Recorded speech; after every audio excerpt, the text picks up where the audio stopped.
चलिए, जितने भी हमारे संविदा कर्मी साथी, आउटसोर्स कर्मी साथी हैं, दैनिक वेतनभोगी कर्मी, सभी लोगों के लिए एक बहुत बड़ी जानकारी निकल के आ रही। पता है, ये जानकारी इतनी बड़ी है, ये आप नहीं कह सकते हैं कि बिहार का है, यूपी का है, झारखंड का है। अरे भाई, ऑल ओवर इंडिया, देश के कहीं भी किसी भी जगह पे जो संविदा पे कार्य कर रहे हैं, आउटसोर्सिंग पे कार्य कर रहे हैं, दैनिक वेतनभोगी के तौर पे काम कर रहे हैं, उन सब लोगों के लिए काफी महत्वपूर्ण, जो लंबे अरसे से इंतजार कर रहे हैं कि हमें भी परमानेंट जॉब हो जाएगा, हमें भी सम्मान काम के बदले सम्मान वेतन मिलेगा। आप समझ रहे हैं? आपको लगता होगा ना कि भाई हाल फिलहाल में न्यूज देखने को मिला, ज्यादा दिन नहीं है, चंद दिनों पहले, यानी जनवरी का महीना था 2026, उसी समय सुप्रीम कोर्ट, है ना, सुप्रीम कोर्ट कहें तो क्या मतलब, कोई एक स्टेट है क्या? अरे कोई एक गांव है क्या? सुप्रीम कोर्ट का मतलब कि उसका फैसला सर्वमान्य माना जाएगा पूरे देश में, किसी विशेष राज्य के लिए नहीं होता है। और आपको पता है कि सुप्रीम कोर्ट का फैसला संविदा कर्मियों के हित में आया था, और ये जनवरी का महीना, जनवरी 2026 की बात, ठीक है। सारी जानकारी आप लोगों को मिली होगी, हर जगह से देखे होंगे, हमारा वीडियो भी गया था। लेकिन इसके बाद हमारे संविदा कर्मियों में काफी उदासीनता देखी गई। क्या भाई, सुप्रीम कोर्ट कह दिया, हाई कोर्ट कह दिया, सुनते सुनते हम लोग पागल हो गए हैं, कभी हम लोग का काम ही नहीं हो रहा। पता है आज हम बड़ी खुशखबरी क्यों कर रहे हैं? इतना पुराना न्यूज जो 6 महीना पहले का न्यूज है, आज हम उसको खुशखबरी कर रहे हैं। साथियों, कोई हवाई बात नहीं है, कोई मजाक नहीं। आपको पता है कि कोई भी सरकारी काम थोड़ा सा तो वक्त लग ही जाता है। ऐसा नहीं है कि अभी ऑर्डर पास हुआ और 1 घंटे के अंदर सब कुछ हो गया, हुआ है क्या? लेकिन देखिए, कहने के पीछे तात्पर्य क्या है, अब जो चीज निकल के सामने आ रही है वो शौक करने वाला है। हमारे सभी संविदा कर्मी, इनका भविष्य का दरवाजा खुलता हुआ नजर आ रहा है। ये जो जनवरी 2026 में सुप्रीम कोर्ट ने कहा, एक ऐतिहासिक फैसला दिया कि जो संविदा कर्मी 10 साल रेगुलर काम कर चुके हैं, सरकार उन्हें नहीं हटा सकती, उनको अस्थाई मानना होगा, करना होगा। और चाहे वो किसी भी स्टेट की बात, सारे स्टेट गवर्नमेंट का काम क्या है, इन सारी बातों से अपना पल्ला झाड़ना, कोई ना कोई बहाना लगाना।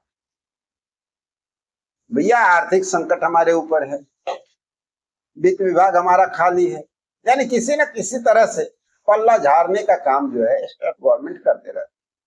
लेकिन अब देखिए, जब सुप्रीम कोर्ट का फटकार लगा था, उसके बाद जो कहानी अब शुरू हुई है ना, ये अब संविदा कर्मियों के लिए एक बड़ी खबर निकली। अब धीरे धीरे जितने भी स्टेट गवर्नमेंट हैं, अब आपके हित में काम करना शुरू कर रहे हैं। अभी अभी जो ताजा न्यूज जो निकल के आ रही है, वो आ रहा है झारखंड से। झारखंड गवर्नमेंट ने क्लियर कर दिया है कि भाई जितने भी हमारे संविदा कर्मी हैं, उनको तो अब हम नियमित करने जा रहे हैं, और उसके लिए कानून क्या बनाया जाए, नियम क्या बनाया जाए, सब पे फोकस हो चुका है। और ये कहीं ना कहीं एक बहुत बड़ी खबर।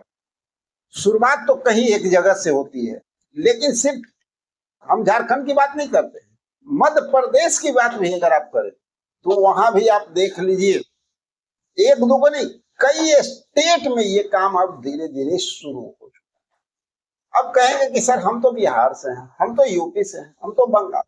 अरे भाई, अब सबका दरवाजा खुल रहा है। ये सोचिए ना, सरकार मजबूर हो रही है, सुप्रीम कोर्ट के दबाव में अब सरकार को मजबूरन आपका काम करना पड़ रहा है। ये स्वाभाविक है कि आप किसी भी स्टेट से हो, आपका भी होगा। अब न्यूज क्या है, ये सबसे बड़ा प्लस पॉइंट है ना। कहेंगे कि सर इतना देर से सुन रहे हैं, आखिर सच्चाई क्या है सो बताइए।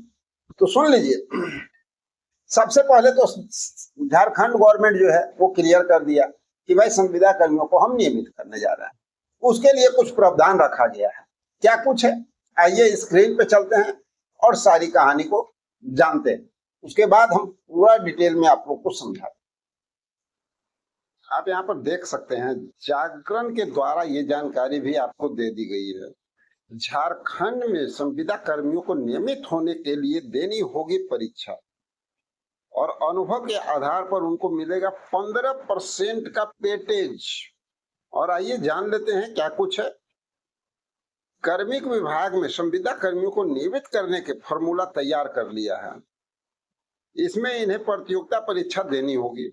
परीक्षा के प्राप्त अंकों के साथ अनुभव के आधार पर 0.15% से 15% तक वेटेज मिलेगा।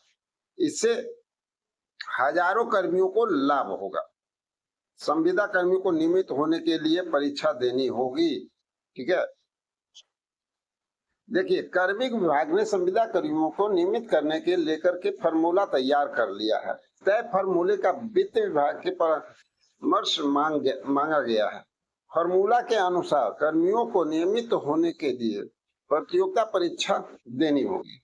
इसमें प्राप्त अंकों के साथ उनके अनुभव के आधार पर वेटेज भी मिलेगा।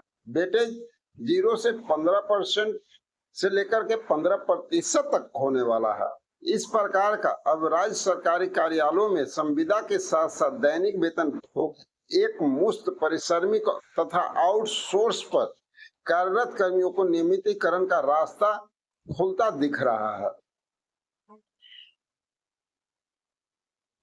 इससे सचिवालय, क्षेत्रीय कार्यालय तथा विभिन्न बोर्ड, निगमों एवं अन्य कार्यालय के कार्यरत ऐसे हजारों कर्मियों के लिए परीक्षा उत्तीर्ण करना थोड़ा आसान हो जाएगा। सरकार इन्हें प्रतियोगिता परीक्षा में शामिल होने का प्राप्तांक के 0.15% से लेकर के 15% तक के अतिरिक्त वेटेज देगी। आप अभी सारी वस्तु स्थिति को समझे ना। जागरण का न्यूज है भाई, हवा हवाई बातें नहीं है। प्रभात का भी, हिंदुस्तान का भी, सब में आया है, ई पेपर में आया है। अब बात कर लेते हैं कि जब इतना कुछ है तो पता है आपको झारखंड गवर्नमेंट ने जो नियम निकाला है वो नियम आखिर क्या है, उस नियम के तहत क्या हो सकता है। उस नियम के तहत अगर आप संविदा पे काम कर रहे हैं, आउटसोर्सिंग पे काम कर रहे हैं, दैनिक वेतन भोगी हैं, तो आपके लिए जो नियम निकाला गया है, अगर कम से कम 36 माह तक आपने रेगुलर काम किया है तो आपको 0.15% जो एग्जाम होगा ना उसमें इतना का सुधार हो दिया है। और 36 से 40 माह तक अगर आप रेगुलर काम कर चुके हैं तो आपको 0.60% का बेनिफिट मिलेगा उस एग्जामिनेशन में। और इतना ही नहीं, अगर 60 माह से ऊपर आप कर चुके हैं तो 3.60% का बेनिफिट मिलेगा। और साथ ही 120 से लेकर के अगर 360 माह तक रेगुलर काम आप कर चुके हैं तो 15% का वेटेज आपको मिलने जा रहा है। ये कोई छोटा मोटा कदम नहीं है, एक बड़ा कदम। सरकार की बनाई गई ये रणनीति है कि सभी संविदा कर्मियों का एक एग्जामिनेशन लिया जाएगा और इस सुविधा के तहत इन लोगों को नियमितीकरण किया जाएगा। आपको याद होगा हाल फिलहाल में जो हुआ था शिक्षक लोगों का नियमितीकरण यहाँ का बिहार में, जिसमें माननीय पूर्व मुख्यमंत्री हमारे नीतीश कुमार जी, क्योंकि पूर्व मुख्यमंत्री है, उन्होंने जितना काम किया है शायद ही कोई और करने वाला है भाई। क्या कि हाल फिलहाल की परिस्थिति में आप देख लीजिए वो काम आपको नजर नहीं पड़ रहा है। किसी संविदा कर्मी पे तो कहानी भी सुनने को नहीं मिली, उन्होंने किया। उसमें भी एग्जाम ने हल्का फुल्का एग्जाम दिया गया, नॉर्मल। तो चलिए इस तरह की बातें अभी आएगी और भी कई बात सामने निकल के आ रही है आपका सम्मान, काम सम्मान, वेतन से रिलेटेड। 30 जनवरी 2026 को जो सुप्रीम कोर्ट का फैसला आया था ना, संविदा कर्मियों का सच पूछिए तो तकदीर उसी समय पलट दिया गया। हाँ, ये फैसला को अमली जामा पहनाने में टाइम थोड़ा लग रहा है। अब जो है धीरे धीरे ये प्रक्रिया में आ रही है। तो इसके साथ मध्य प्रदेश, छत्तीसगढ़, इन राज्यों में मानदेय में बढ़ोतरी और आउटसोर्स एनएचएम कर्मियों के हक में हाई कोर्ट के आदेश व बजट में कई घोषणाओं को हाईलाइटेड कर दिया गया है। बिहार और राजस्थान की अगर बात करें तो संविदा स्वास्थ्य कर्मियों को अन्य विभाग जैसे शारीरिक शिक्षा, स्वास्थ्य अनुदेशक की रुकी हुई भर्तियों में मेधा सूची और नियुक्तियों के लिए जून 2026 में लगातार अब शुरू हो रहा है। चलिए मिलते हैं एक और बेहतरीन जानकारी के साथ अगले वीडियो में।